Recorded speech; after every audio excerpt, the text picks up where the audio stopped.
Happy New Year and welcome to This Week in Plymouth. I'm your host, Dan Salzer. Kicking off the new year, the Pemmy-Baker School Board and the Plymouth Zoning Board met at 5:45 and 7 p.m. respectively this past Tuesday night.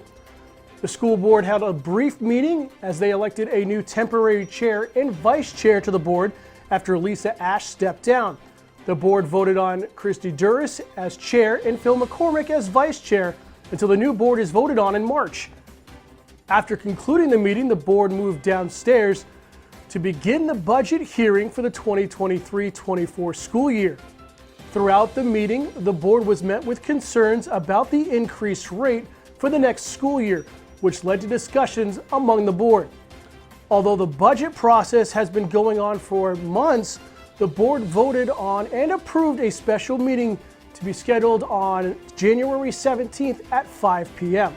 First question, I know the board's goal is to maintain no more than a 3% increase. At the last board meeting it was at like 3.7, but I was looking at a draft 2.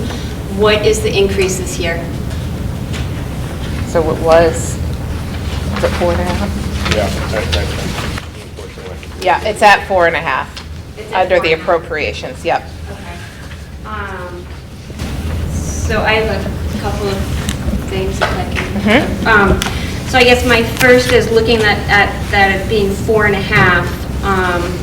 As much as I'm a proponent of the arts and I'm a huge proponent of outdoor education, are these two areas that we can look at tabling for another year to try to get it down to that 3%?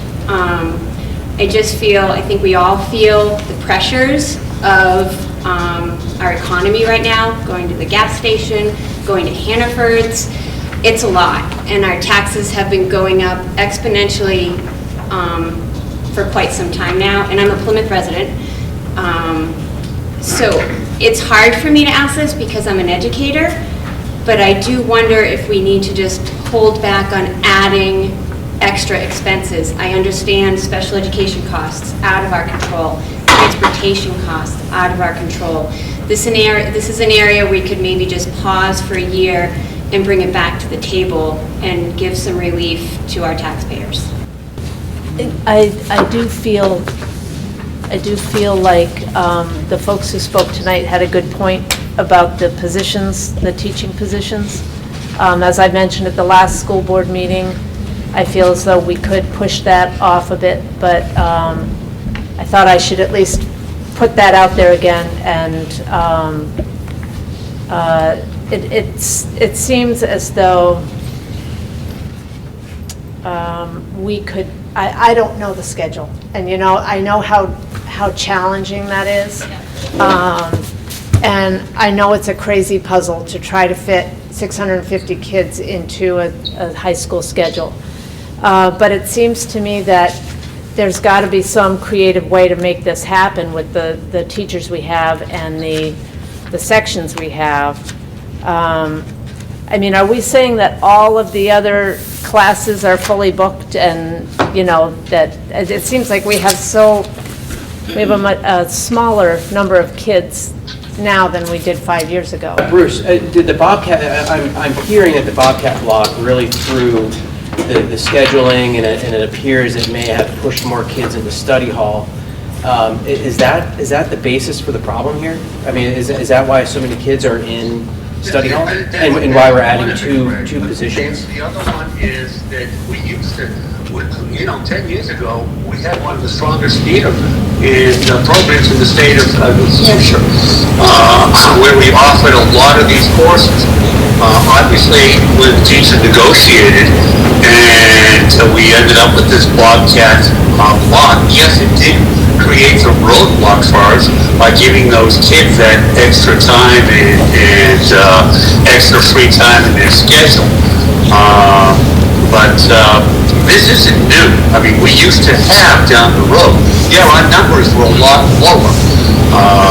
A lot higher back then in those days. But I can't stress enough about the opportunities that we don't have with the lack of electric and art is off the chart. Of accepting the budget as written, you're saying? Yes. Yep, moving this budget. And moving it on to the forward. deliberative Yep. session. If it's Yays? 4 of us, yeah. Okay.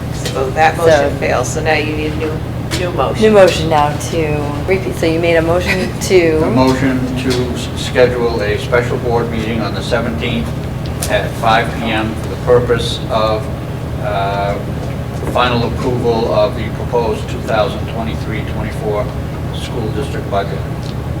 And warrant. and Warren. And more, yeah. Is there a second? I'll second that. Maureen seconds. All those in favor?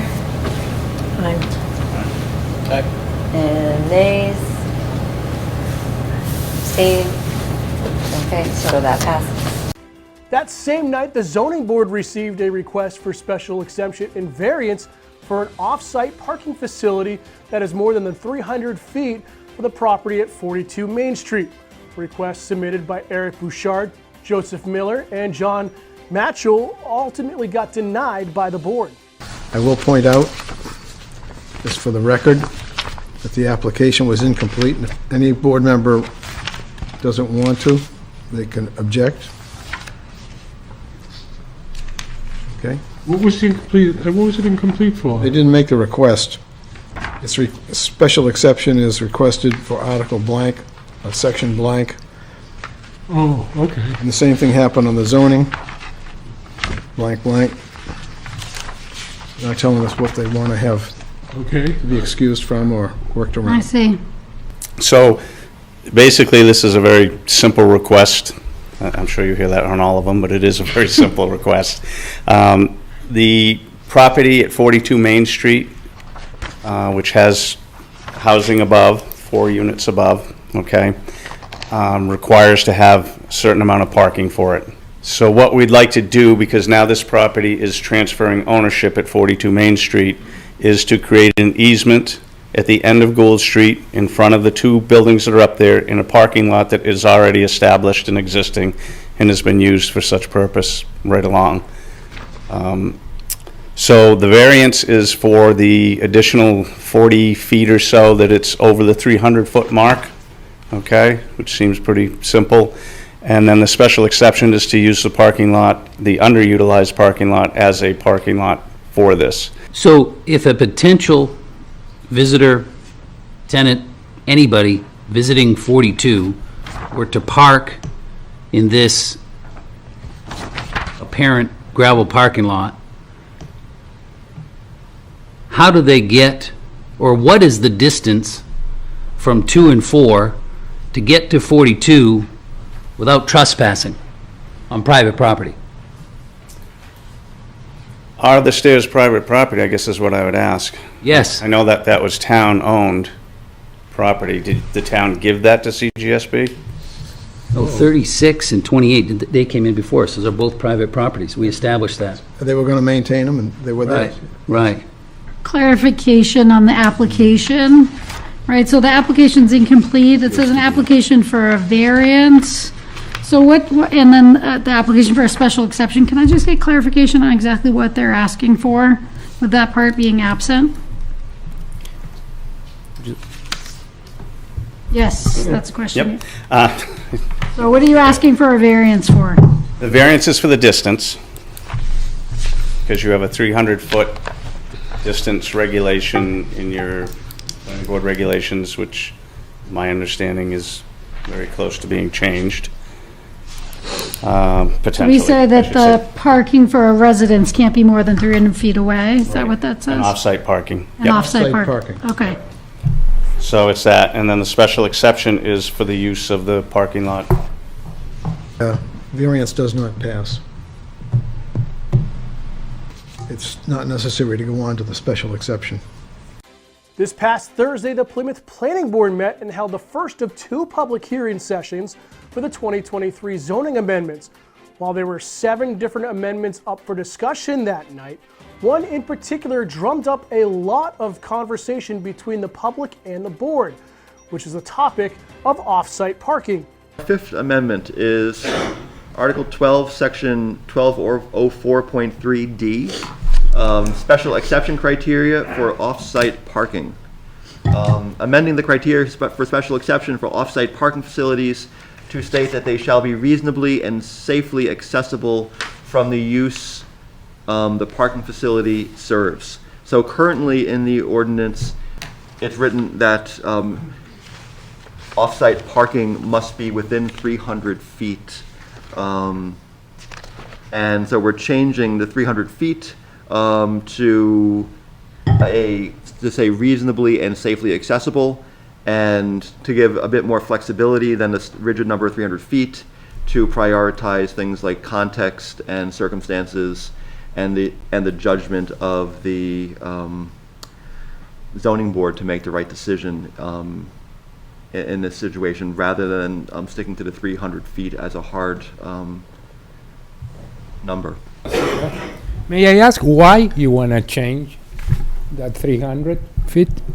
This is something that was recommended coming from staff, and they were, there's a lot of things that can come up in looking at our zoning amendments and talking to potential, and I know there was an issue that just came before the ZBA like 2 days ago, right, with this issue, about, one of these issues that came up was the question of off-site parking and the 300-foot barrier, and if there was any flexibility there to get a special exception or what have you. In this case, it would have had to be a variance to go over 300 feet. I don't think it's a good idea at all. Okay.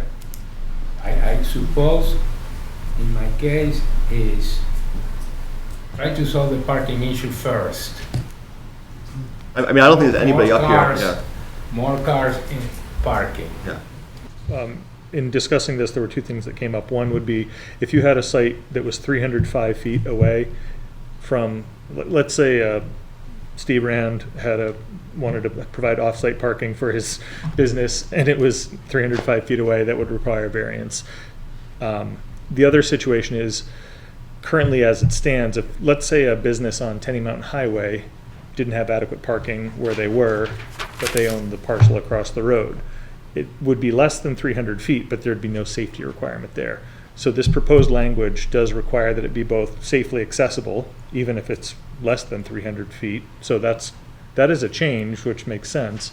And that, if it's further than 300 feet, as long as it could be 300 feet of sidewalk along Main Street.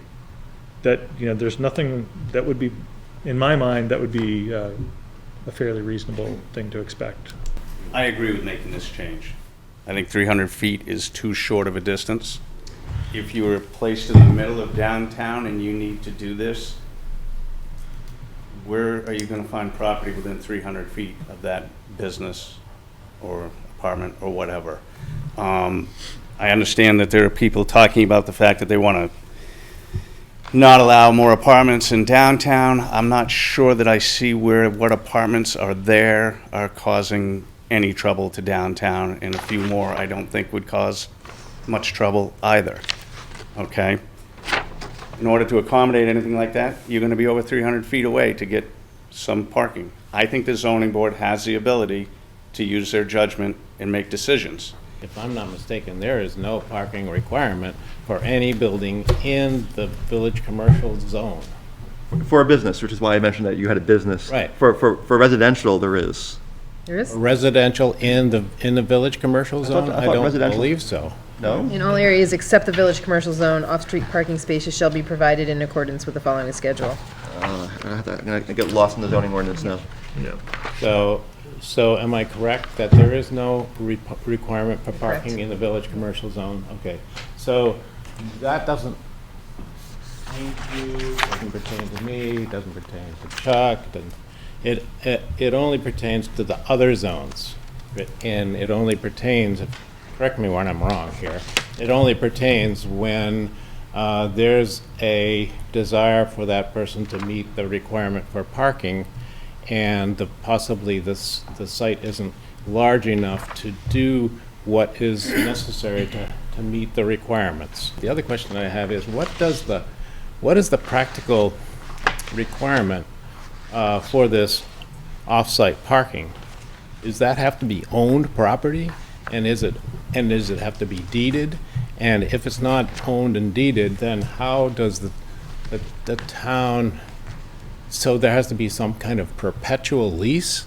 And how is that, how is that? That's currently defined and it's not proposed to be changed. The language says the proposed off-site parking facility must be located on land owned by, leased to, or legally reserved for the owner of the use for which the parking facility is provided. That's what's currently written and nothing's proposed to change about that. Right.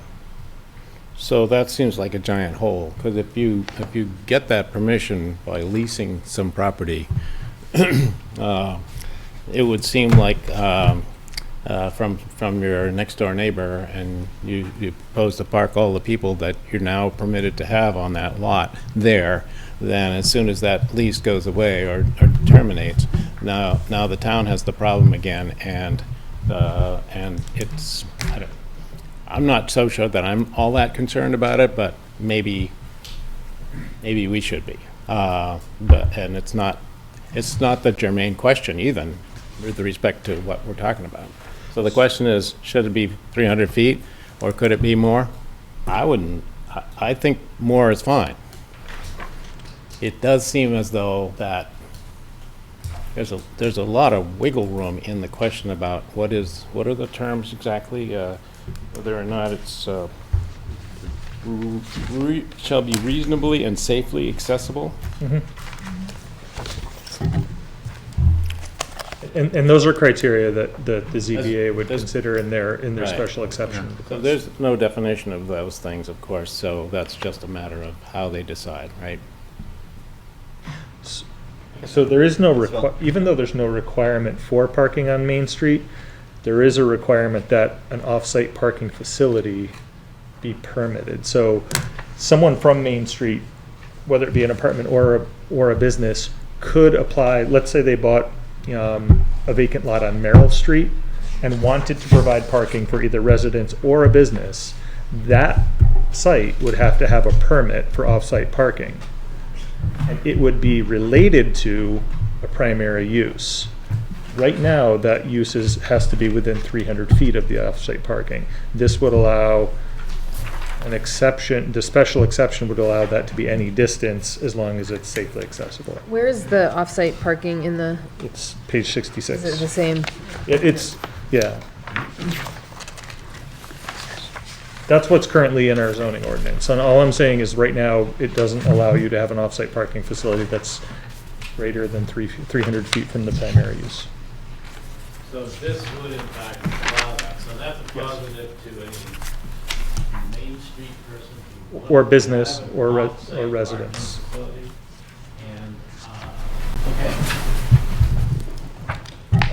One thing I want to just I don't know, but I read in the paper, wasn't there just a zoning board thing about this exact thing for an existing property? On Tuesday, yes. Did they pass that? Was it a variance or an exception? It was a variance, and you can speak to this, but it did not pass, right? Okay.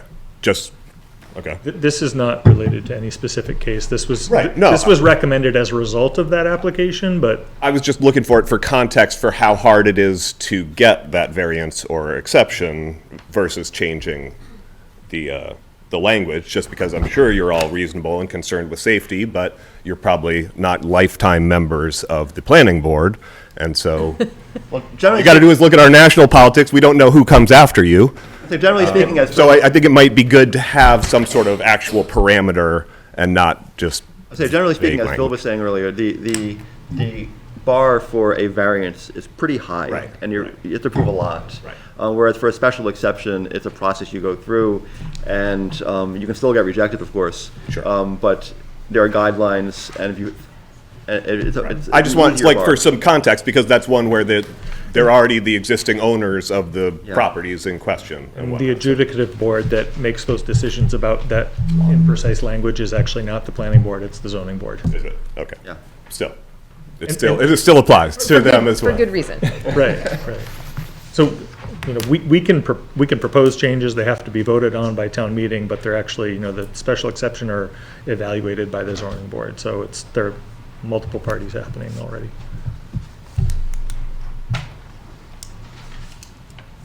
Yes. I think Frank can go first then.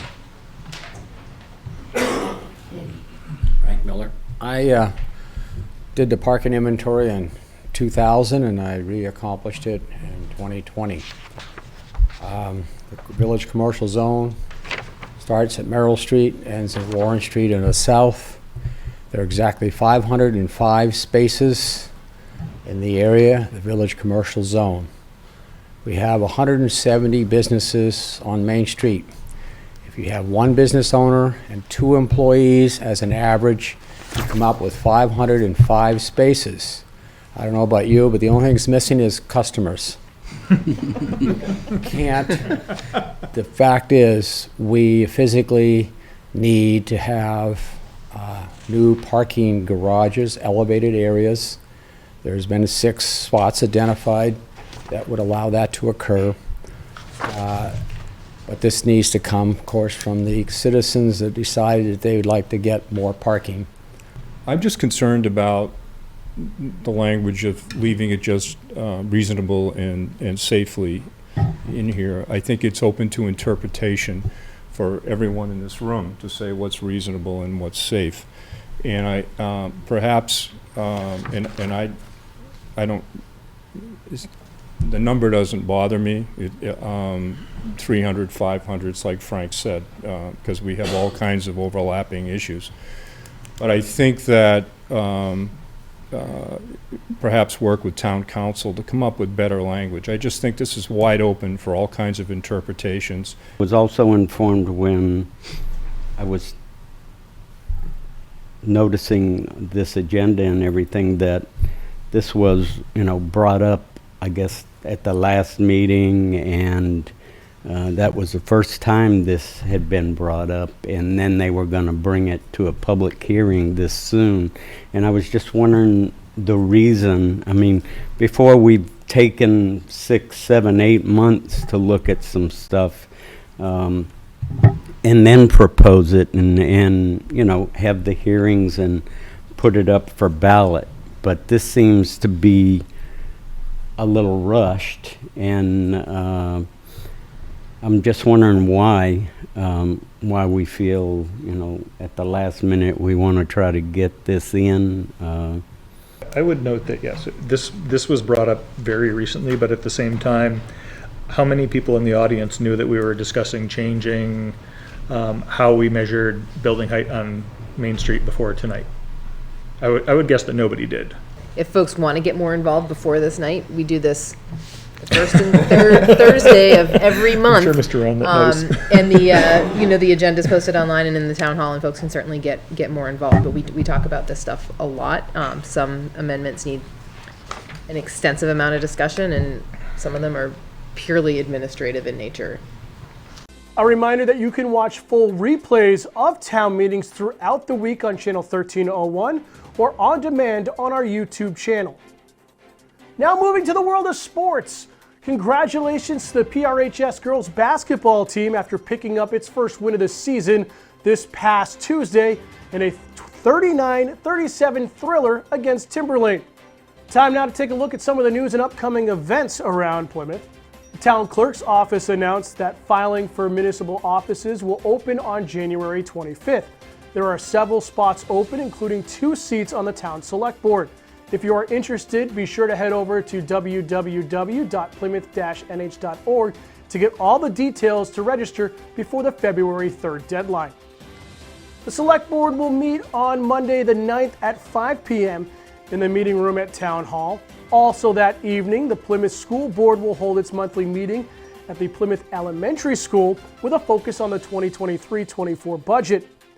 The Plymouth Village Water and Sewer Commissioners will meet on Tuesday evening next week in the Water and Sewer District's meeting room at the office on Old North Main Street. The Plymouth Energy Commission is also scheduled to meet next week on Thursday night, January 12th at 6 p.m. at Town Hall. A programming note: due to town meetings next week, PBTV will not have coverage of Tuesday's Bobcats girls basketball game. Our next scheduled broadcast will be the Kearsarge Plymouth hockey game against Belmont Guilford on Wednesday, January 18th from the PSU Ice Arena. With a new year comes new content here at PBTV. Currently, we have 2 new programs in the works and hopefully more to come. If you or anyone you know would like to volunteer here at PBTV, please contact us by calling 603-536-8116 or email the station at pbtv@plymouth-nh.org.